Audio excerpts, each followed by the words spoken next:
session. Now, I would like to introduce our next chairperson, Ms. Natasha Bora. She is a certified diabetes educator and a senior dietitian working with Nurture Health Solutions, Mumbai. Her key interest is medical nutrition therapy in type 1 diabetes. She has an experience of more than 10 years in the field of nutrition and dietetics and more than 6 years of experience in managing children and adults with type 1 diabetes. She has also authored a chapter on smart cooking in the award-winning book, Diet and Diabetes, Your Personal Diabetes Nutrition Coach. And she has been a faculty for medical nutrition therapy module in ISPE course Ideal program. And she has been a chief contributor to Indian Diabetes Educator Journal, and she has co-authored a scientific paper. And she has been a speaker at various medical conferences, corporate houses, and public forums. I invite you, Ms. Natasha, and I would like you to introduce our next speaker for the session. Sure. Thank you so much, Dr. Monica, for those kind words. And first of all, thank you to the management for having me here to chair a session on a virtual CME on pediatric diabetes, which is a topic which is very close to my heart.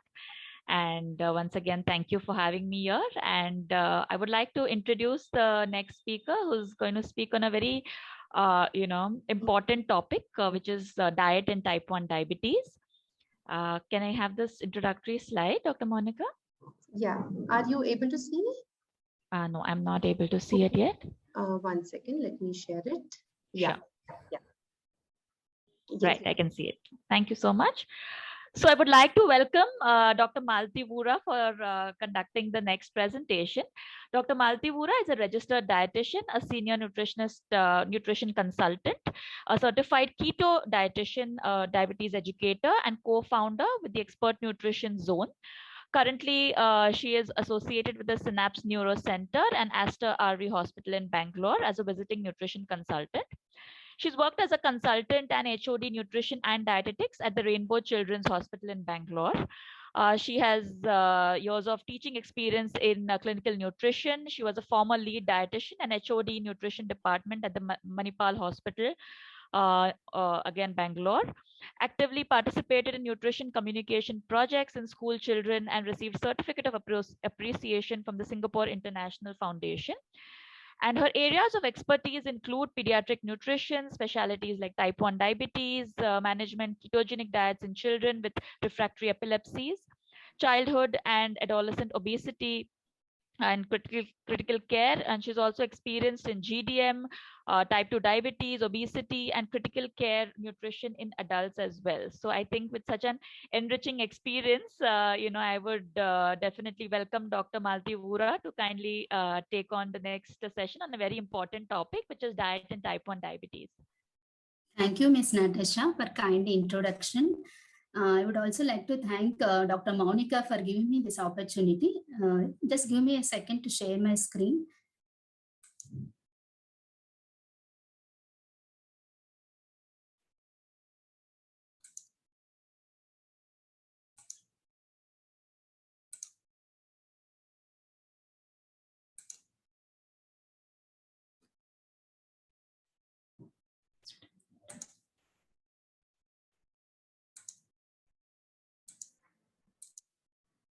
Are you able to see my slides? Yes, we can see them, Dr. Malati. Diet in type 1 diabetes is the most important topic for all of our dietitian community as well as the clinicians, because it's always a collaborative approach when it comes to treatment of type 1 diabetes. Here, the role of dietitian would be like she plays an important role in guiding parents and children how to make healthy food choices, count the carbohydrate in their meal and snack. They can also eat all healthy foods like rest of the family. They don't have to be like thinking that they have to eat a separate food or something. And so what is required is to just to pay special attention to the amount and type of carbohydrate eaten. They need to match the short or rapid acting insulin dose to the amount of carbs they eat. This helps to prevent high and low blood glucose levels. Coming to nutrition therapy recommendations, nutrition therapy should be adapted to cultural, ethnic, and family traditions, as well as the cognitive and psychosocial circumstances of the child and the family. Implementation of an individualized meal plan with prandial insulin adjustments improves glycemic control. Energy intake and essential nutrients should aim to maintain ideal body weight.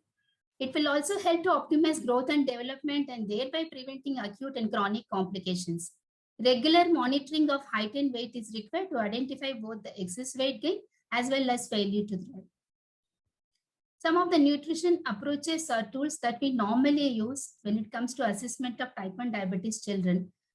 First one is the initial dietary assessment form specific to type 1 diabetes, wherein we do collect subjective and objective data, food frequency recall questionnaire, wherein the foods that are commonly consumed by the child have been recorded. Then infant feeding history and also the diet history, the 3-day diet recall. With all this, we would calculate the mean nutrient intake from the diet recall as well as food frequency, and thereby calculating that and then recommending the diet based on their current diet as well as other factors. Carb counting explanation with examples and hands-on experience is the most important thing. Only then they'll be able to understand and follow it. And the nutrition awareness regarding food labels and parent knowledge assessment. This is extremely important because only after doing this assessment, we will be able to assess like how many sessions are required to educate them or what type of tool to be used if they are not able to understand the weighing, the measuring the foods and then calculating the doing the carb counting and all. We would tell them to follow the household measures, but again, according to the systematic approach. Then the regular follow-ups are extremely important because only then we will be able to review their food log information, verify the carb counting, whether they have done correctly or not, help them do the corrections and then correlate the blood sugar profile with the food logs and suggest dietary changes. So dietary management in type 2 diabetes, type 1 diabetes, it will involve different age groups, starting from toddler group to the adolescent group. So toddlers, we face a lot of challenges over here because they have variable appetites. They always prefer frequent snacking, and the parents are more interested in continuing the bottle feeding or giving more juices and all that. Then we would normally discourage them for frequent snacking. We would tell them to give routine small meals over the day, which can promote better glycemic control and nutritional adequacy. And tell them to actually early participation in family meals and also early complementary feeding also sometimes will be required, and strictly avoid bottle feeding and fruit juices. And in school children, advise on healthy food choices, good portion size, physical activity. All these are important because cardiovascular risk is normally seen as per the studies. So party advice also will be discussed in this age group. Whereas in adolescents, there is again threat to the eating behaviors because it's been a long period for them to follow, and the disordered eating might be there or excessive weight gain can be there.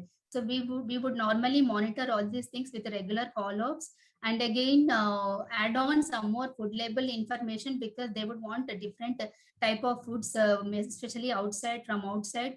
And the label information also will be given, and the healthy snacks. We would normally encourage them to have healthy snacks.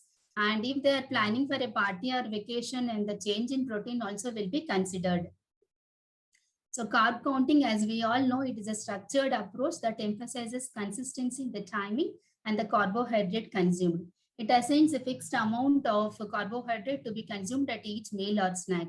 So how does it help? It helps in optimizing blood sugars.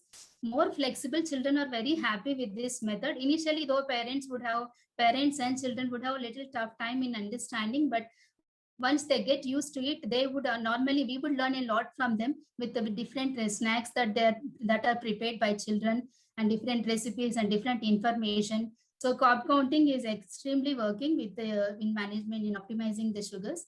And what are the foods that are having carbs? What we normally eat, like cereals, pulses, regular diet, legumes, pulses, milk and milk products, starchy vegetables, and all fruits. This would also contain vitamins, minerals, and fibers, which will prevent micronutrient deficiency as well. Whereas the snack foods such as chips, chocolates, sweets, biscuits, and other junk foods, they contain more of simple carbs, more fat, GI would be more, and they're not nutritionally balanced.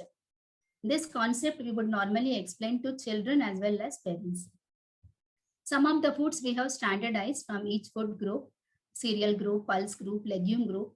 and other groups. So wherein what we have done is, as Dr. Rahila pointed out, it is difficult in our country to standardize, to follow carb counting. So what we did is we have standardized it, and we have also started sharing the recipes also with our parents and children, so that there is no confusion with our carb counting. So we have standardized some of the common foods that the children are consuming in our region, and we would explain them, and then we would also share the recipes to them. So how did we standardize it? We have taken the raw weight of it, we have calculated the carbohydrate, we have cooked it, and then checked the quantity cooked weight, conversion of the raw weight to cooked weight, and we have used the IFCT value, food composition values 2017 by NIN. That is a reference. And also for calculation of the energy and all, we will be generally using the ICMR values, Indian standards, but we would also refer definitely from the well-established guidelines like ISPA 2018 and ADA 2015 to 2020 guidelines. So these are some of the standardized foods, and this is the raw weight of other foods, and then the carbohydrate. This is extremely useful to our patients to maintain accurate carb counting, and then thereby helping the clinician, the diabetologist, in maintaining the adjustments of the insulin and maintaining the other parameters. Along with the carb counting, we would also encourage the parents and children to follow a healthy eating plate, healthy diet, wherein more focus should be given on the vegetables and fruits, which is actually less in that age group. They don't include, they include it very late, the fruits and vegetables. So we tell them to include half the plate with the non-starchy vegetables, and the remaining half should be distributed between the cereal grains, which is our regular main course cereal, as well as a protein which has to be added to the regular diet in the form of a vegetarian protein or a non-vegetarian protein sources. And then low-fat dairy as well as fruit. Everything again within the prescribed carbohydrate for that meal or snack. So dietary principles that are involved in type 1 diabetes are maintenance of a healthy body weight, and then energy intake according to the factors like age, growth, and then appetite, physical activity, and other environmental factors, and the type of food and the availability of food. And then the energy intake should be just sufficient to achieve optimal growth and maintain the ideal body weight. We are always focusing on the maintenance of the body weight, because otherwise it would lead to dyslipidemia and other obesity and other complications. So calories to be modified at regular follow-ups, guidance on family food choices, appropriate portion sizes, energy density of food, meal routines, methods of low-calorie cooking, awareness of nutrition labels, calorie reckoner. This calorie reckoner should not have only the calorie content of the healthy foods. It should also have the calorie content of unhealthy foods, wherein they will come to know the difference, and they will be able to better understand, and child will be able to follow it in a long term also, to include the junk foods only very occasionally. So guidance on physical activity is essential to prevent obesity. I think that will be dealt by the other speaker. So distribution of macronutrients, we would go with the 45 to 55% of carbohydrate from the total energy. Similarly, fat 30 to 35 from the total energy, but we would go with the good fats, not the bad fats, and the protein between 15 to 20%. In a sample plan, which is shown on the right side, it is a 1300 kilocalorie diet, wherein it is like 50% if it is calculated, then it has to be distributed the amount of the total amount of carbohydrate that has to be distributed among the breakfast, lunch, dinner, that is 3 meals and 2 snacks.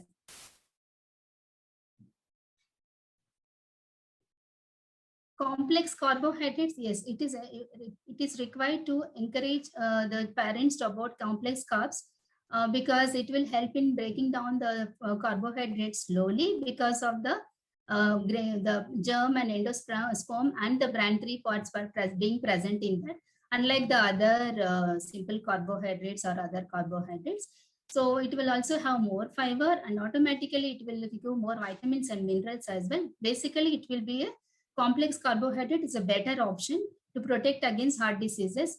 Examples in our, according to our region will be red rice, millets, brown rice, oatmeal, then different types of millets are available over here. Even oatmeal we will suggest sometimes, based because of the insoluble fiber, and whole grain breads, and then cereals in whole form, even the pulses in the whole form. That is what will be suggested. And the vegetables and fruits by showing the eat well plate. So dietary fiber, we would normally assess according to this, the protocol what we follow, the nutrition tool.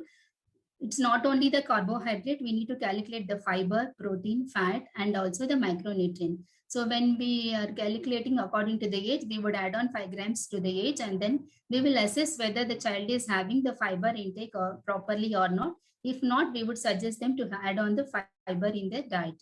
Coming to the sucrose, we would normally discourage them having the sweetened drinks and the processed foods, and wherein more sucrose is added. Water is increased, and some other foods, non-sugary foods, like drinks like thin buttermilk, clear soup, lime water, we will encourage them more, and avoiding more of juices. And sodium has to be limited, because that would lead to again other complications in future. And the protein, we would suggest the vegetarian proteins like pulses and legumes, sprouts, peanuts, almonds, low-fat dairy products, paneer and soya preparations. And the animal proteins, the non-fried form, that is what is important, fish, chicken, and lean cuts, maybe less frequently. And then protein intake, again, based on the age group, we would calculate. And the fat, the overall fat, as per the guidelines, 30% we might calculate, but again, we will generally normally focus on the different types of fats. It's not just the fat by itself, that what type of fat they are including is important, because as per the guidelines, 10% of, not more than 10% energy should come from the saturated fat, and the trans fat should be limited. So in this slide, I have given the examples of MOFA, POFA, SFA, saturated fats and trans fats. So first and second groups are extremely good, whereas the last two are not good. So it has to be taken only very rarely or occasionally, thereby avoiding complications. We also talk about glycemic index and glycemic load. Glycemic index is a ranking of how quickly child blood glucose levels rises after eating a carbohydrate food. So meals that are high in protein, fat, and fat also can increase blood sugar levels, maybe after 3 to 4 or 5 hours. So we need to actually discuss with the doctor, and maybe few doses of insulin, 1 or 2 doses of insulin may be required, but that will be again discussed later. First, we need to help them out with the basic carb counting, with whether there is accuracy followed in the carb counting. Then we will move on to protein and fat calculations. And glycemic load also includes GI as well as carbohydrate content of the food, but more research is required to standardize the guidelines about glycemic load. So this is the glycemic index values ranging from 0 to 55 to 70. So anything between 55 is supposed to be good, but again, we need to, what we can do, what we normally do is help them understand what is glycemic index, and tell them to actually include 1 or 2 foods rich in glycemic index, low glycemic index, or substitute the high one with the low glycemic index. Then regarding the nutrition labels, we would tell them to first check on the serving size. The serving size, what is mentioned on the label, may not be the serving size that is desired by the child. It may be more, it may be less, or it may not be sufficient. So whatever, when we are calculating, just normally the parents, what they do, they just go by the serving size which is given on the label. So we tell them to first calculate, understand how much is required by the child, and give that much only, because otherwise there would be increase in the carbohydrate intake. The total carb includes the sugar, starch, fiber, and other things. Whereas if the fiber, if it is more than or equal to 5, then they need to subtract that from the total carbohydrate.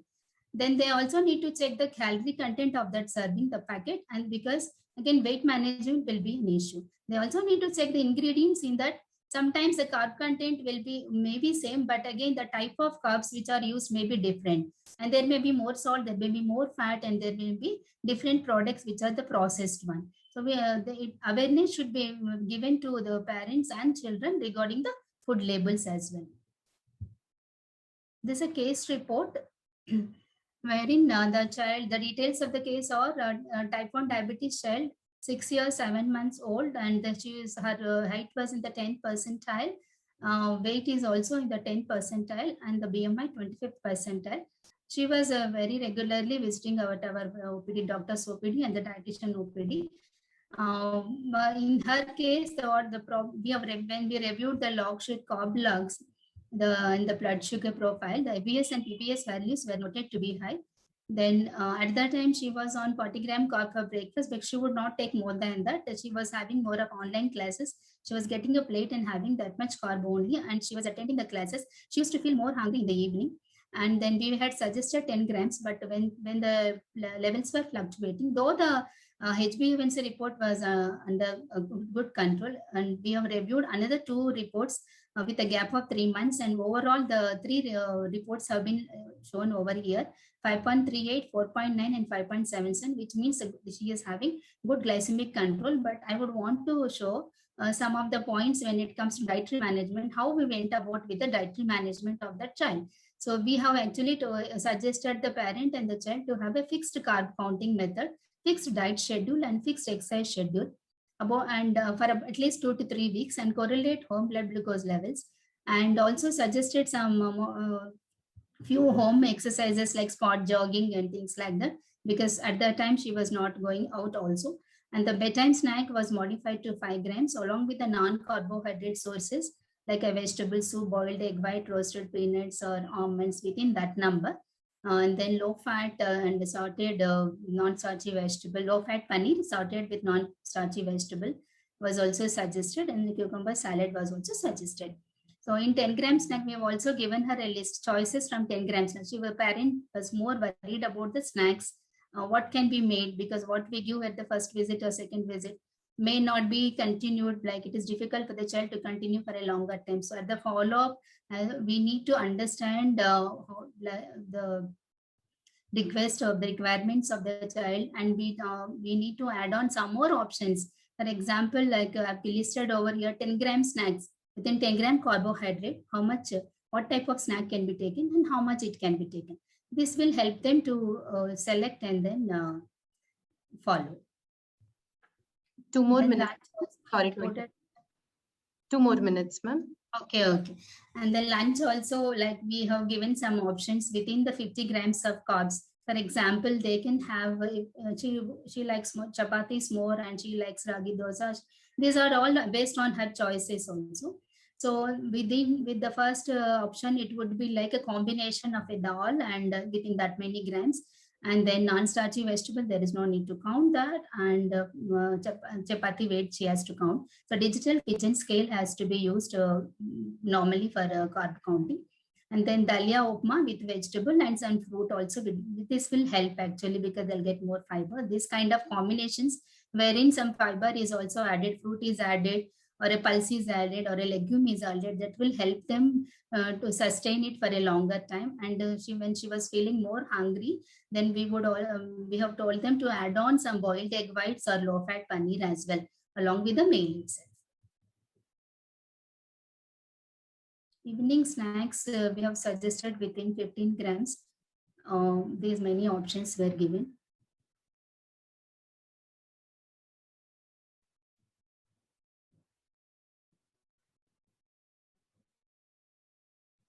To summarize, these steps are required, identifying the carbohydrates. So in the beginning itself, in the first session, we would help them identify the carbohydrate content of the common foods that they consume, and then guide them to calculate the total carbohydrate from the meal, and then calculate insulin from the amount of carbohydrate which they are going to consume according to their routine, according to the diet prescription, and then decide on the correction doses, and they will talk to their doctor also. And with a team approach, different factors also should be considered, and the proper insulin balance has to be given. So when the basics are in place, then it will be very easy for them to follow and for a longer period and have a very good glycemic control.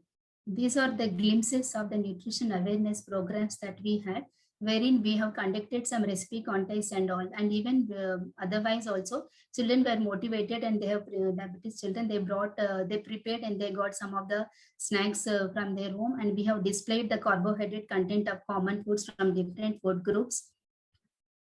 And the millet, because we in Karnataka many wide varieties of millets are grown, we have displayed the millet content also, and the carbohydrate content of it as well. But again, diet prescription has to be followed as per the carbohydrate counting, which is prepared as per the calculations. Thank you.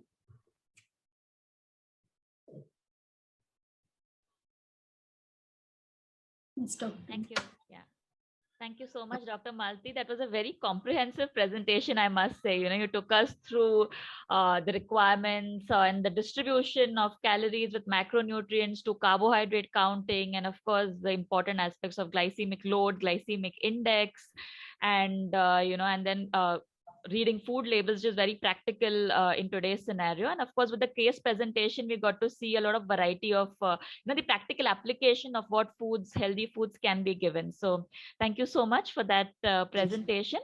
I don't see any queries yet into the chat box.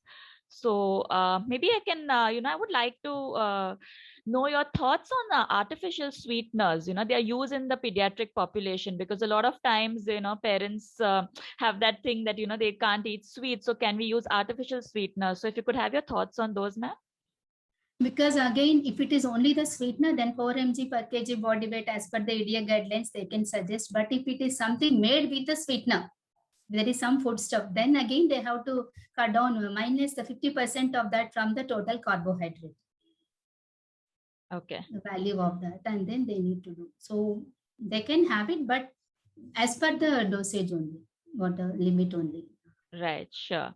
And also, ma'am, if you could, give your opinion on snacking, because a lot of times, children, they keep grazing in between, or the parents force them. A lot of young children, parents keep giving them something every 2 hours. So is that really required when it comes to managing? That is actually not required. Parents only, they want to give like that, but we do tell them, we counsel the parents that children can be actually okay. They can be convinced by giving a nice healthy snack. All they want is just to have something and then play with it. That's it. So we tell them not to encourage them, and then give a group counseling, and then many times it works, group counseling along with the children and parents. Yes, definitely. Thank you so much, ma'am, for this. And Yes, over to Dr. Monica.